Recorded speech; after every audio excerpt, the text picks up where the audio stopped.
Bas at Noah Edwards at ochr y cwrt Cosby mlaen at Franklin, draw at Poole, cyfle i groesi fan hyn, Poole at y postyn pella, dros ben pawb yn y diwedd, Jack Kenny dal yno, chwarae da gan Daniel Roberts, Harrington a croesi ar Jack Kenny, mae'r dros ben, Jack Kenny ac yno, pwy arall, ond Jordan Davies yn sgorio unfed gol ar 10 am ddechreuad i dîm Neil Gibson, y croesiad gan Harrington o'r chwith, ac yno yn y cwrt 6 oedd Jordan Davies.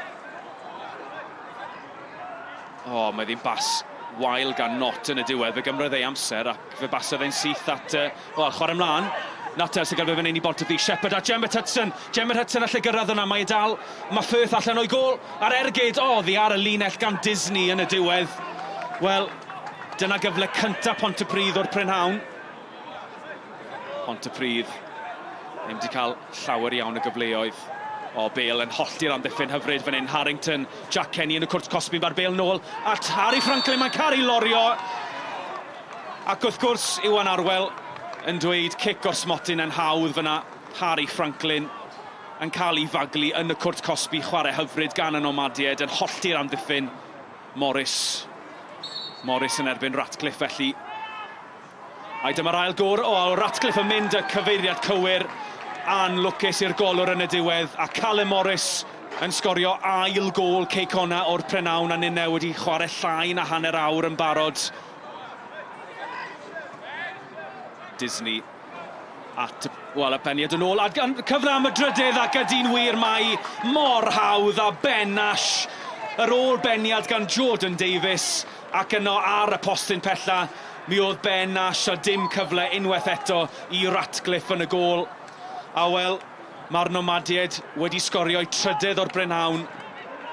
A un i ond wedi chwarae 32 o funudau yma yn Rheforest.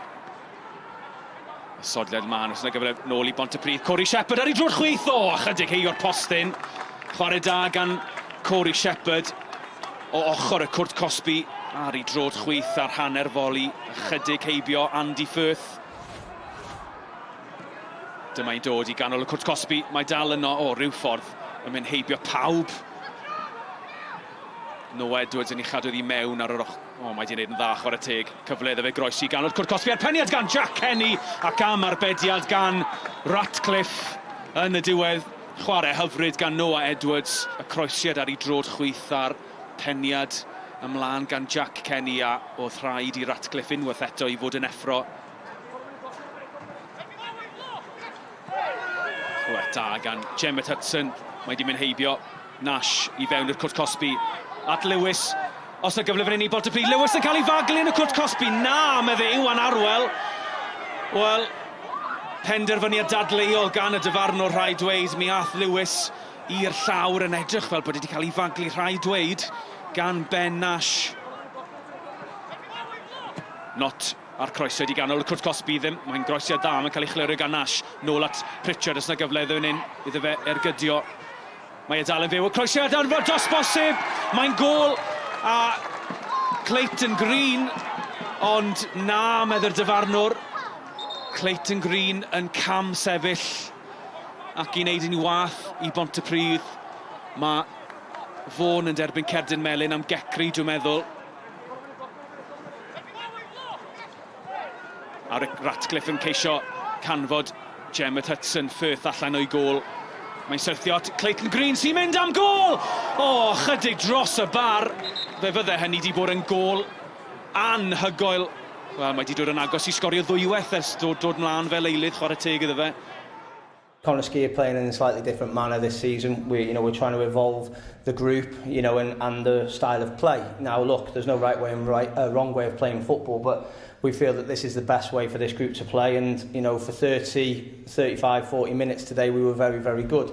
We've been like that over a period this season at times, and when we're like that, we're very hard to play against. If anything, I was a little bit more critical that we didn't be a little bit more clinical with our chances, but I thought we were full value for our 3-0 at half-time. Tough result there, tough game against the quality side, I have to say. Yeah, quality side, I agree. Connah's playing well at the moment, but we made it too easy from first half. The 3 goals we've given away are errors on our behalf, and we just can't allow teams to do that to us. So we have to reflect. In these moments, sometimes I've got to take responsibility of that. It's part of us management, and that maybe sometimes we get things wrong, so we need to reflect. Because second half it shows when we add some changes and ask the lads to do certain things, when they deliver on it, we can put in a real good performance, which we did second half. Jordan, another strong performance, 3 points away from home after 2 draws. I'm sure you must be delighted after that win. Yeah, it's a tough place to come. They set up very good, but yeah, we just had to move the ball and take our chances when they come. Another goal for you, your joint top scorer again with Aaron Williams, 11 goal this season. I'm sure you're absolutely delighted with another goal. Yeah, of course I'm delighted to score, but the main point today was 3 points.